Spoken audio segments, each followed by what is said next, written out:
नमस्कार, मैं हूं पुष्पेंद्र चौधरी और आप देख रहे हैं इंडिया वॉइस। खबर दिन भर में आपका स्वागत है। रुक करेंगे खबरों की ओर। कोलंबो के दौरे पर फिलहाल प्रधानमंत्री नरेंद्र मोदी पहुंचे हुए हैं। इस दौरान प्रधानमंत्री नरेंद्र मोदी ने कहा कि हमारा मानना है कि हमारी सुरक्षा हित समान है।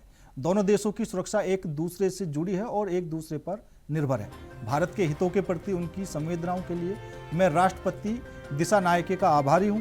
इसके साथ ही पीएम ने कहा कि रक्षा सहयोग में संपन्न किए गए महत्वपूर्ण समझौते का हम स्वागत करते हैं। कोलंबो सिक्योरिटी कॉन्क्लेव और हिंद महासागर में सुरक्षा सहयोग पर भी मिलकर काम करने के लिए हम सहमत हैं।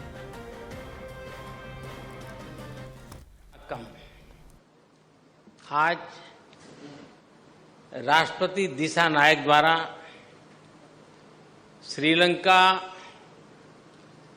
मित्र विभूषण से सम्मानित किया जाना मेरे लिए गौरव की बात है। यह सम्मान केवल मेरा सम्मान नहीं, बल्कि यह 140 करोड़ भारतीयों का सम्मान है। यह भारत और श्रीलंका के लोगों के बीच ऐतिहासिक संबंधों और गहरी मित्रता का सम्मान है। इस सम्मान के लिए मैं राष्ट्रपति जी का, श्रीलंका सरकार और यहां के लोगों का हृदय से आभार व्यक्त करता हूं। केंद्रीय गृह मंत्री अमित शाह छत्तीसगढ़ के दंतेवाड़ा जिले पहुंचे। यहां उन्होंने मां दंतेश्वरी के दर्शन किए। बस्तर पड़ुम के समापन कार्यक्रम को संबोधित करते हुए उन्होंने कहा कि अब वह समय चला गया जब यहां गोलियां चलती थीं और बम धमाके होते थे। मैं उन सभी लोगों से जिनके हाथ में हथियार हैं, सभी नक्सली भाइयों से हथियार छोड़ने का आग्रह करने आया हूं। जब कोई नक्सली मारा जाता है तो कोई खुश नहीं होता, लेकिन इस क्षेत्र को विकास की जरूरत है। यहां पर गोलियां चलती थी, बम धमाके होते थे। मैं आज भी सभी जिनके हाथ में हथियार है वो और हथियार नहीं है वो सभी नक्सली भाइयों को विनती करने आया हूं, आप हथियार डाल दीजिए, मेन स्ट्रीम में आइए। आप हमारे अपने हैं। कोई भी नक्सली मारा जाता है, किसी को आनंद नहीं होता है, मगर इस क्षेत्र को विकास चाहिए। हमारे देश के प्रधानमंत्री जो 50 साल से विकास नहीं हुआ, नरेंद्र मोदी जी ये 5 साल में बस्तर को सब कुछ देना चाहते हैं, सब कुछ देना चाहते हैं। परंतु ये कब हो सकता है? वो तभी हो सकता है जब बस्तर के अंदर शांति हो, बच्चे स्कूल में जाए, माताओं के स्वास्थ्य की चिंता हो, आदिवासी युवा कुपोषण से पीड़ित न हो, उसकी पढ़ाई लिखाई की व्यवस्था हो, हर गांव में एक छोटा सा दवाखाना हो, तहसील में छोटी सी अस्पताल हो, जिला केंद्र पर हर रोग का इलाज हो और हर एक के घर में 7 किलो चावल फ्री ऑफ कॉस्ट मुफ्त में पहुंचता हो। हम सब लोगों का सौभाग्य है कि हम लोग यहां पर 15 महीना से सरकार में हैं और डबल इंजन की सरकार है। केंद्र में भी हमारे यशस्वी प्रधानमंत्री श्री नरेंद्र मोदी जी के नेतृत्व में सरकार है। यहां भी आप लोगों के आशीर्वाद से भारतीय जनता पार्टी की सरकार है, डबल इंजन की सरकार है। और हम लोगों का सौभाग्य है कि हमारे गृह मंत्री आदरणीय अमित शाह जी ने पूरे देश से 31 मार्च 2026 तक नक्सलवाद को समाप्त करने का संकल्प लिया है। और आज आप सबको मालूम है कि उनके आशीर्वाद से, उनके मार्गदर्शन से और हमारे यहाँ के सुरक्षा बल के जवान बहुत मजबूती के साथ नक्सलवाद के साथ लड़ाई लड़ रहे हैं। लगातार हम लोगों को सफलता मिल रही है और मुझे पूरा भरोसा है कि मां दंतेश्वरी की कृपा से अवश्य उनका संकल्प पूरा होगा। और ये छत्तीसगढ़ का ये जो बस्तर इलाका है, जहां पर अनेक जलप्रपात और घना यहाँ पर वन है, अबुझमाड़ जैसे वन है, जिसको हम लोग स्वर्ग कह सकते हैं। इसमें फिर से अपना पुराना समय आएगा यहाँ पर देश दुनिया के लोग आएंगे। ये हमारे गृह मंत्री जी के आशीर्वाद से ये सब संभव होगा। दिल्ली में केंद्रीय मंत्री जेपी नड्डा ने राष्ट्रीय स्वास्थ्य प्राधिकरण और दिल्ली सरकार के बीच समझौता ज्ञापन पर हस्ताक्षर समारोह में कहा कि यह कोई बीमा योजना नहीं है, यह एक आश्वासन योजना है। जब मैं कहता हूं कि यह दुनिया का सबसे बड़ा स्वास्थ्य कवरेज कार्यक्रम है जिसे सितंबर 2018 में लागू किया गया था, तो मैं आपको बताना चाहता हूं कि इसमें लगभग 10 करोड़ परिवार थे। इसके तहत गरीब लोगों को कवर किया गया। प्रधानमंत्री ने इसके तहत गरीबों को 5 लाख रुपए का स्वास्थ्य कवरेज दिया। दिल्ली में आयुष्मान योजना का रास्ता साफ हो चुका है। एनएचए और सरकार के बीच समझौता हुआ। इंश्योरेंस स्कीम नहीं है, ये एश्योरेंस स्कीम है। आपको किसी बीमा कंपनी के पास जाकर के अपना सर्टिफिकेट नहीं दिखाना है कि देखो मेरा इलाज हुआ है, फिर वो पता करेगा सही है गलत है, बूढ़ा है बूढ़ी है, पहले से बीमार थी अचानक पड़ी। नहीं, ये हेल्थ एश्योरेंस स्कीम है, ट्रस्ट मोड पर है। आप हॉस्पिटल में एडमिट होंगे, आपका इलाज होगा, आपको एक एसएमएस आएगा जो एसएमएस कहेगा कि are you satisfied with your patient care, are you discharge, आप बोलिएगा यस। उसी समय भारत सरकार का पैसा उस अस्पताल को चला जाएगा। ये उसकी व्यवस्था है। और जब मैं इसको कहता हूं कि world's largest health coverage program है जो सितंबर 2018 को लागू की गई और उस समय 5 लाख रुपए देने का प्रयास किया गया, तो मैं ये भी आपको बताना चाहता हूं कि लगभग 10 करोड़ 47-48 लाख परिवार थे, जिसका मतलब होता है 50 करोड़ लोग। और ये 50 करोड़ लोग कौन थे? भारत की 40% की आबादी बनती है। ये 50 करोड़ लोग कौन थे? ये गरीब लोग थे। और ये पहली स्कीम है जिसमें सोशियो इकोनॉमिक कास्ट सेंसस के तहत यानी और प्रोफेशन के तहत यह इनको जोड़ा गया है। यानी गरीब लोग। कौन गरीब लोग? रिक्शा वाला, ठेला वाला, रेड़ी वाला, फेड़ी वाला, सब्जी वाला, बस का ड्राइवर, ऑटो रिक्शा ड्राइवर, बस का conductor, cleaner, liftman, rag picker जो कूड़ेदान से प्लास्टिक इकट्ठा करता है, वो ऐसे गरीब लोगों को प्रधानमंत्री मोदी जी ने 5 लाख रुपए का हेल्थ कवर दिया। 5 लाख रुपए का हेल्थ। सपा के मुखिया और सांसद अखिलेश यादव ने कहा कि सबसे बड़ी भूमाफिया पार्टी बीजेपी है। बीजेपी से ज्यादा जमीन किसी ने नहीं हड़पी। केवल गोरखपुर, अयोध्या, कानपुर और लखनऊ के रजिस्ट्रियों की जांच कर लें। यहां सरकारी जमीन, तालाब और भी कई चीजें कई तरीके से छीनी गई हैं। गोरखपुर में आज जमीन को लेकर गोली चली है। सुप्रीम कोर्ट और हाई कोर्ट ने ना जाने कितनी बार बुलडोजर को अमानवीय कहा है। सबसे ज्यादा भूमाफीगिरी गोरखपुर और अयोध्या में हुई है। करप्शन का ऐसा नजारा किसी ने नहीं देखा होगा, किसी सरकार में नहीं हुआ होगा कि एक आईएएस अधिकारी को पकड़ लिया गया, उसके बीच के जो हिसाब किताब बनाता था, या दलाल बोले या कोई और दूसरा शब्द बोले, जो मैनेजमेंट का काम करता था, उसको पकड़ लिया गया। और सुनने में आ रहा है कि वो केवल एक आईएएस अधिकारी का मैनेजमेंट नहीं करता था, कई लोगों का वो मैनेजमेंट करता था। ये भ्रष्टाचार का मामला नहीं था। ये जो बंटवारे में झगड़ा हुआ उसका वजह से ये पोल खुल गई। जो बंटवारे का झगड़ा था उससे पोल खुली है। ये बातें मैं इसलिए कह रहा हूं कि जब भारतीय जनता पार्टी खुद मान गई है कि उनका 80-20 का भी नारा नहीं चलने वाला है। जो 80-20 का नारा देते हैं,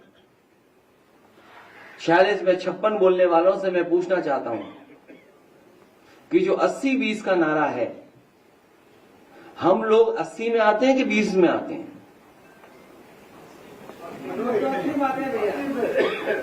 जो 46 में 56 का नारा देते थे, मैं उन्हीं से जानना चाहता हूं कि मैं 80 में आता हूं कि 20 में आता हूं। 80 में कि 20 में ये सरकार बताए, लेकिन सच्चाई तो ये है कि 80-20 का मामला नहीं है, ये 90-10 का मामला है। क्योंकि आधी आबादी इनसे इतनी पीड़ित है जिसकी आप कल्पना नहीं कर सकते। आधी आबादी को पीडीए परिवार को जोड़ दें तो ये हिसाब किताब 90-10 का बनता है। जो लोग निवेश लाना चाहते थे वो विनाश ले आए, उन्हीं का अधिकारी पकड़ा गया। सुनने में तो आ रहा है कि मुख्यमंत्री आवास में ही सब छिपे हुए हैं भ्रष्टाचारी लोग। जो लोग न जाने कहां पाताल से ढूंढ लाते थे लोगों को, पाताल में ढूंढने चले जाते थे, वो मुख्यमंत्री आवास में नहीं ढूंढ पा रहे कि अधिकारी वहीं छिपा हुआ है। अभी तो वो भी नहीं ढूंढ पाए, उस अधिकारी को भी कोई नहीं ढूंढ पाया जिसने उत्तर प्रदेश का, सुनने में आया है, अखबारों की खबरों में आया कि उत्तर प्रदेश के अधिकारी के कई 100 करोड़ रुपया दूसरे स्टेट में पकड़े गए थे। इसलिए जो लोग कमजोर हो गए हैं उनका अपना वोट खिसक गया, जनता जागरूक हो गई। जनता के सामने न किसान के सवाल पर सरकार के पे कोई योजना बना पाए, जो आय दो होनी थी वो नहीं कर पाए, नौजवान को नौकरी रोजगार नहीं दे पाए, आरक्षण नहीं दे पाए, महंगाई कम नहीं कर पाए, निवेश नहीं ला पाए। और अब तो टैरिफ वाला मामला आ गया। जो मित्र थे उन्होंने बोर्ड दिखा दिया कि हम कितना टैरिफ लेने जा रहे हैं, हम क्या परिवर्तन लाने चाहते हैं। जब अमेरिका जैसा देश अपनी अर्थव्यवस्था को बचाने के लिए दूसरे देशों पर पाबंदियां लगा रहा है, तो सरकार ये बताए जो 1 ट्रिलियन जाने कौन से ट्रिलियन तक ले जाने के लिए हमारे आपकी अर्थव्यवस्था कहां खड़ी है। और अर्थव्यवस्था में भी झूठे आंकड़े, प्रति व्यक्ति आय उसकी केवल बता दें जो गरीब लोग राशन पा रहे हैं। जो राशन पा रहे हैं उनकी प्रति व्यक्ति आय क्या होगी। दिल्ली वाले ना बता पाए, यूपी वाले बता दें, क्योंकि यूपी वाले तो हर चीज तुरंत गिन लेते हैं। अभी तक हिंदू श्रद्धालु जिनकी जान चली गई उनको नहीं गिन पाए। जो आने जाने में श्रद्धालु जिनकी जान चली गई सड़कों पर, उनकी गिनती नहीं बता पाए। जो हजारों हिंदू श्रद्धालु खो गए उनकी गिनती न उनको ढूंढ पा रहे हैं। और सुनने में आ रहा है परिवारों को मनाने के लिए काले धन में संतुष्ट किया जा रहा है, पैसे देकर संतुष्ट किया जाता है। ये गिनती इसलिए नहीं बताई जा रही क्योंकि इनको मुआवजा देना पड़ेगा। सोचिए, सरकार जो दुनिया की न जाने कौन सी अर्थव्यवस्था बनने जा रही थी, मुआवजा देना ना पड़े इसलिए गिनती नहीं बता रहे। बहस को बदलने के लिए जहां कुंभ की तो गिनती बताई नहीं पाए हैं, गाय जानवर की भी गिनती नहीं बता पा रहे हैं जो इनके गौशाला में हैं। न गिनती रहने वालों की बता पा रहे, जिनको देखभाल कर रहे हैं लोग, न दवाई का हिसाब किताब दे पा रहे हैं, न इलाज के लिए जो संसाधन जुटाए उसका हिसाब किताब दे पा रहे हैं, और न मरने वालों की दे पा रहे हैं। हम तो चाहते हैं कि कम से कम सरकार गिनती तो बताए, गिनती में खेल न करे। इसलिए ये सरकार जो अपना सब कुछ खो दी है, इसीलिए कम्युनल पॉलिटिक्स पर उतर आई है।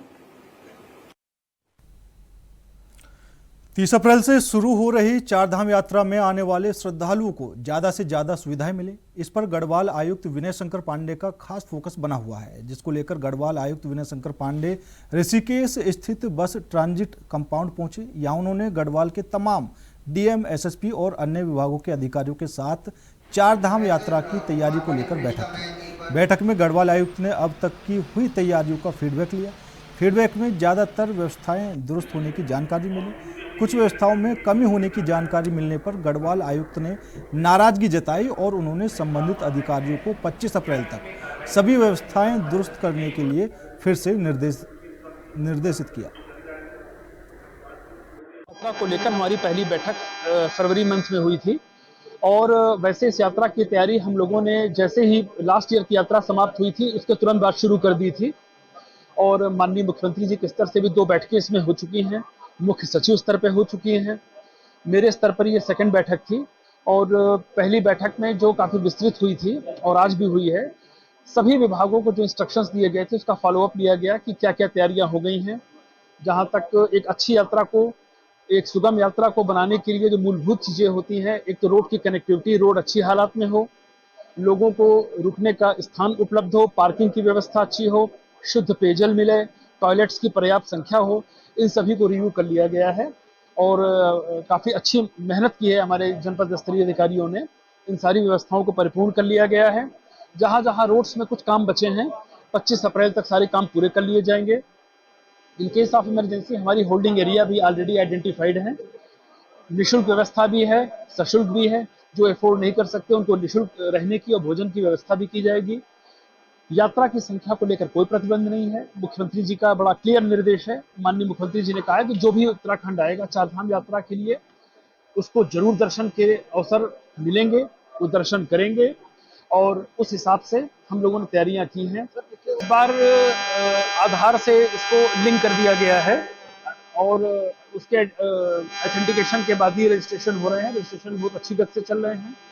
60-40 का रेशियो रखा गया है कि जितना ऑनलाइन रजिस्ट्रेशन होगा, पिछली बार संख्या बहुत कम थी, हम लोग 500, 1000 के इस तरह के पर डे कोटे देते थे। इस बार सारे प्रतिबंध हटा दिए गए हैं। काउंटर्स काफ़ी बढ़ा दिए गए हैं। लगभग 30 काउंटर ऋषिकेश में रखे गए हैं, 20 के आसपास हरिद्वार में रखे गए हैं, 15 विकास नगर में रखे गए हैं। इसके अलावा पहाड़ के ही हमारे जो जनपद हैं वहाँ पर भी हमने एक्स्ट्रा काउंटर्स लगाए हैं ताकि लोगों को किसी तरह की दिक्कत कि अभी 30 अप्रैल से शुरू होने वाली हमारे श्रीधाम जो है वो के पट खुलने वाले हैं।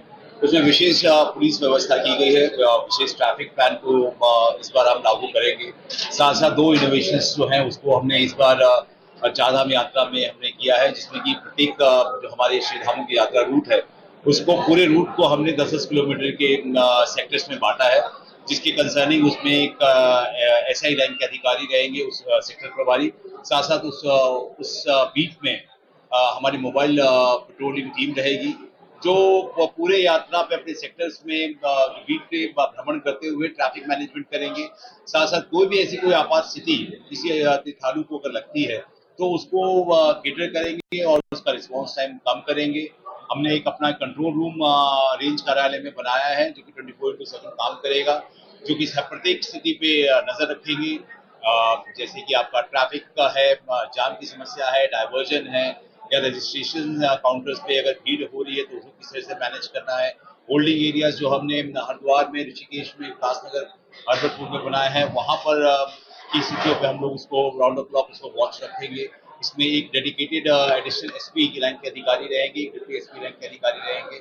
बाकी हमारे पुलिस कर्मी उस टीम को मैनेज करेंगे और संबंधित सारे अभी कमिश्नर साहब की मीटिंग में सारे विभाग से पुलिस का समन्वय कर लिया गया है, चाहे वो ट्रैफिक रिलेटेड चीजें हों, पार्किंग की व्यवस्थाओं में जो PWD को जो कार्य करने हैं, या फिर रोड जहाँ पे बॉटलनेक्स है या फिर एक्सीडेंट प्रोन एरिया है, वहाँ पे पैरापेटिंग अगर PWD विभाग को उसको लगाना है, उसके बारे में हमने उसको अवगत करा दिया गया है। और मोरलेस जो पिछली मीटिंग में जो हमने जो टाइमलाइन जो बताया था उसमें 90% तक वो काम जो है अभी बताया गया कि वो पूरा हो गया है। देखिए, अगर ऐसी कोई अगर शिकायत आती है तो अब जैसा हमने पहले ही कहा कि कंट्रोल रूम बनाया गया है, इसके नंबर भी बहुत जल्दी हम लोग इसको पब्लिक कर देंगे। अगर किसी भी श्रद्धालु को जो यहाँ पे पर्यटक जो आ रहे हैं उनको कोई भी अगर ऐसी कोई समस्या है तो अपनी वो कंप्लेन या किसी सुझाव और कंप्लेन दोनों चीज इस कंट्रोल रूम को दे सकते हैं, जिसको पर्सनली रूप से रेंज लेवल पे मॉनिटर किया जाएगा। सर, जैसा कि आप अवगत हैं कि पिछले समय भी अगर कुछ ऐसी शिकायतें आई थी फर्जी रजिस्ट्रेशन की, तो इसमें हमने कठोर इसमें कानूनी कार्रवाई की थी और संबंधित के विरुद्ध में अभियोग पंजीत करके उनको उनके खिलाफ दंडात्मक कार्रवाई भी की थी। इस बार भी हम इस चीज को लेके काफी विजिल हैं। पहले ही से आपके माध्यम से हम पूरे जो तीर्थालु यहाँ पे आना चाह रहे हैं उनको हम बता रहे हैं कि कोई भी किसी तरह से भ्रामक लोगों के बहकावे में ना आए जो टूर ऑपरेटर आपको जिसे बता रहा है उस ऑपरेटर को ऑथेंटिकेट कर लें, अपने रजिस्ट्रेशंस को खुद जाके संभव हो तो उसको खुद उसको मैनेज करके उसको वेरीफाई करें।